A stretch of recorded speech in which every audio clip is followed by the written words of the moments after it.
de tot. Cei de aici din față, fanii, știu despre ce e vorba, dar nu divulg încă.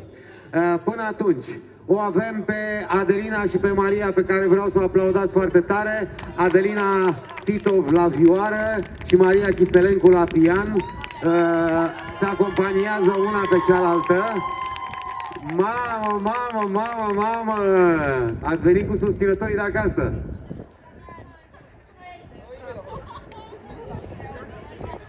Și până se pregătesc, dacă mai aveți nevoie de pregătiri, eu pot să vă spun așa.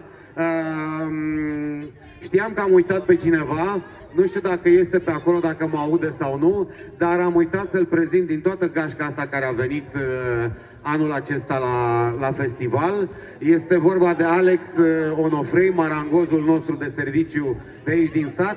Cine a auzit de Alex Onofrei și îl știe, să ridice mâna sus. Puteți să le dați încă un rând de palme acestor domnișoare minunate și talentate și abia așteptăm să vă ascultăm.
Felicitări! Extraordinar!